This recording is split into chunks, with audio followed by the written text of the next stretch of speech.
আসসালামু আলাইকুম ওয়া রাহমাতুল্লাহি ওয়া বারাকাতুহু। প্রিয় দর্শক, আওয়ামী লীগ একটা নতুন শব্দ বের করেছে। নতুন শব্দটা হলো -2 ফর্মুলায় গিয়েছেন ডক্টর মোহাম্মদ ইউনূস।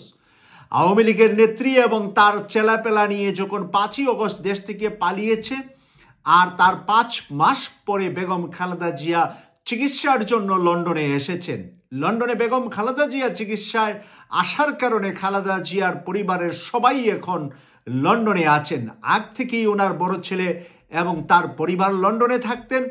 ছোট ছেলের পরিবার যদিও মালয়েশিয়ায় ছিলেন, কিন্তু ছোট ছেলের এন্তেকালের পরে তার পরিবার লন্ডনে অবস্থান করছে বলে আমরা যতটুকু জানি। সেই কারণে বেগম খালেদা জিয়া লন্ডন আসার কারণে এখন আওয়ামী লীগ রাস্তাঘাটে, মাঠে ঘাটে সব জায়গায় একটা বলার চেষ্টা করছে যে -2 ফর্মুলায় এখন জিয়া পরিবার এবং শেখ মুজিব পরিবার বাংলাদেশ থেকে বিতাড়িত হয়েছে, আর কখনো ফিরে যেতে পারবে না। প্রিয় দর্শক, এটা হলো আওয়ামী লীগের রিউমার। আওয়ামী লীগ এইরকম রিউমার পানির ভিতরে আগুন লাগাই দিতে জানে। তাই আপনারা যারা রাজনীতি জানেন, রাজনীতি করেন, আর রাজনীতি আওয়ামী লীগের রাজনীতি দুচোখ দিয়ে দীর্ঘদিন দেখেছেন, তারা সেটা অবশ্যই ফিল করতে পারেন যে এই শব্দটা জামাতের নয়, এই শব্দটা ডক্টর ইউনূসের নয়, এই শব্দটা বাংলাদেশের অন্য কোনো ব্যক্তি বা রাজনৈতিক দলের নয়। এই শব্দটা বের করেছে আওয়ামী লীগ। কারণ -2 বললে আপনিও মাইনাস, আমিও মাইনাস, তাই আপনি আর আমির দুস্তি করতে পারি। এখন আওয়ামী লীগ চা এভাবে বিভিন্ন কিছু দিয়ে বিএনপিকে হাতে নিতে বা বিএনপির কাঁধে ভর করে বাংলাদেশের রাজনীতিতে ফেরত আসতে। তাই ওরা বলছে যে বেগম খালেদা জিয়া আর নাকি ফেরত যেতে পারবে না বাংলাদেশে। বেগম খালেদা জিয়া লন্ডনে এসেছেন চিকিৎসার জন্য। ওনার চিকিৎসার জন্য আমরা দেখেছি কাতারের রাজা, কাতারের যিনি বাদশাহ, তিনি স্পেশাল অ্যাম্বুলেন্স প্লেনটা পাঠিয়েছে ওনার সম্মানে। তাই প্রিয় দর্শক, এখানে বাংলাদেশের রাজনীতিতে বিএনপি আছে এবং বিএনপি থাকবে। বিএনপিকে বাংলাদেশের রাজনীতি থেকে মুছে ফেলা যাবে, এই কথাটা বলাটা মানে বোকামি ছাড়া আর কিছুই আমি মনে করি না। কারণ মরহুম প্রেসিডেন্ট জিয়াউর রহমান এবং বেগম খালেদা জিয়ার উপরে বাংলাদেশের মানুষের যে ভালোবাসা, যে আবেগ আছে, সেই ভালোবাসা আবেগ থেকে জনাব তারেক রহমানকেও অনেক মানুষ ভালোবাসেন এবং জিয়াউর রহমান পরিবারের যে কেউ রাজনীতিতে যা তাকে কিন্তু মানুষ ভালোবাসবে। রাজনীতিতে জিয়া পরিবার আছে এবং থাকবে। যারা -2 এর কথা বলছে তারা শেখ মুজিবের পরিবার যেরকম সারা বিশ্বের ভিতরে এখন চাপে আছে, সারা বিশ্বের ভিতরে তারা খারাপ অবস্থায় আছে, ওই খারাপ অবস্থার কালিমাটা কিছুটা বিএনপির গায়ে লাগিয়ে দিতে চাচ্ছে তারা।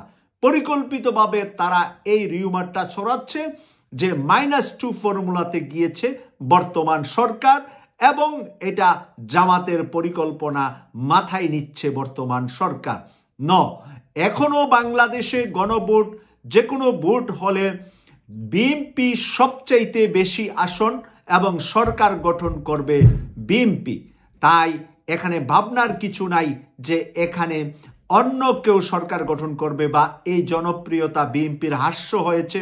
হ্যাঁ, জনপ্রিয়তা উঠানামা করতে পারে, এখানে 80 থেকে 60 হতে পারে, 60 থেকে 50 হতে পারে, কিন্তু জনপ্রিয়তা উঠানামা করতে পারে। কিন্তু এর অর্থ এই নয় বিএনপি ছাড়া অন্য কোনো দল ইচ্ছে করলেই যে কোনো সময় সরকার গঠন করতে পারবে। এখনো বাংলাদেশের মানুষের মাঝে যে বিএনপির প্রতি ভালোবাসা এবং বিএনপির জন্য যে মানুষ দীর্ঘদিন অপেক্ষা করছে, সেই মানুষরা বিএনপিকেই ভোট দিবে আগামী নির্বাচনে। হয়তোবা জামাতের আগের তুলনায় তাদের পজিশন ভালো হচ্ছে, ডে বাই ডে জামাতেরও একটা পজিশন তৈরি হচ্ছে। এটা দ্বিতীয় দল হিসাবে বাংলাদেশের একটি শক্তিশালী দল হিসাবে আছে বলে আমি মনে করছি। কেউ যদি মনে করে না জামাতই এখন সরকার গঠন করবে, আমি বলবো এটা ভুল এবং ভুল চিন্তা করছেন। বেশি আবেগী হওয়ার মাঝে কোনো লাভ হবে না। কারণ বেশি আবেগের চাইতে প্র্যাকটিক্যাল, ডোর টু ডোর, মাঠে ময়দানে মানুষের কাছে ভোটের বাজারে গিয়ে যখন কম্পিটিশনটা হবে তখন দেখা যাবে বিএনপি সবচেয়ে বেশি আসন পেয়েছে। এককভাবে বিএনপি সরকার গঠন করার সম্ভাবনা খুব বেশি আছে। প্রিয় দর্শক, আমরা এই কারণে কথা বলবো যে কারণে আওয়ামী লীগ কোনো কিছুতেই যাতে করে ভর করে বাংলাদেশে ফেরত না আসতে পারে। আওয়ামী লীগ এখন ভর করতে চাচ্ছে, বিএনপিকে সাথে নিতে চাচ্ছে, বিএনপিকে পাশে নিতে চাচ্ছে, বিএনপিকে ভয় দেখানোর চেষ্টা করছে যে জামাত সহ ইসলামী দলগুলার এখন যে ঐক্যবদ্ধতা দেখা যাচ্ছে এতে বিএনপি সরকার গঠন করতে পারবে না। তাই আওয়ামী লীগ যেন নির্বাচনে আসলে এটা তিনটা ভাগ হবে। বিএনপি বড় ভাগটা পেয়ে বিএনপি সরকার গঠন করবে, জামাত কম পাবে, আওয়ামী লীগ সেকেন্ড হবে বা থার্ড হবে। প্রিয় দর্শক, এই কথাগুলা, এই কাজগুলা আওয়ামী লীগের মাঝে অনেক রাজনৈতিক তীক্ষ্ণ বুদ্ধির মানুষ রয়েছে, তারা দীর্ঘদিন যাবৎ রাজনীতি করে, তাই রাজনৈতিক কৌশল আওয়ামী লীগের খুবই কঠিন।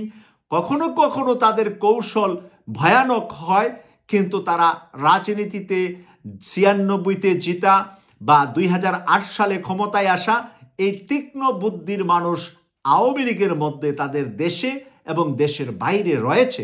তাই আওয়ামী লীগের মানুষ যে কোনো উপায়ে চাচ্ছে যে বিএনপির সাথে ভালো সেজে আগামী নির্বাচনে তারা অংশগ্রহণ করলেই তারা জানে যে অন্তত 30 থেকে 50টা সিট তারা টাকা পয়সা এমনে সেমনে নামে বেনামে ডামি হামি কোনো না কোনোভাবে তারা যেন সংসদে যেতে পারে।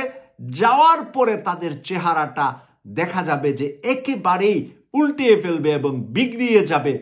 বিএনপিকে থেকে শান্তিতে থাকতে তারা 3 মাস পর থেকেই আর সুযোগ দিবে না।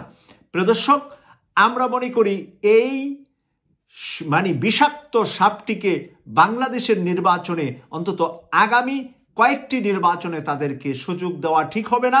বাংলাদেশের মানুষ যাতে করে বিএনপিকে সরকার গঠন করতে পারে এবং জামাতকে প্রধান বিরোধী দল বানাতে পারে, সেদিকে যাতে করে বিএনপি জামাতের ভিতরে ফাটল না হয়, নির্বাচনে যাতে করে সুন্দরভাবে দুইটা দলই অংশগ্রহণ করে যার যার মতের, যার যার সাথে যা মিলে, বিএনপির সাথে যারা মিলছে তাদেরকে কিছু সিট বিএনপি ছেড়ে দিবে, জামাতের সাথে যারা মিলছে তাদেরকে কিছু সিট জামাত ছেড়ে দিবে।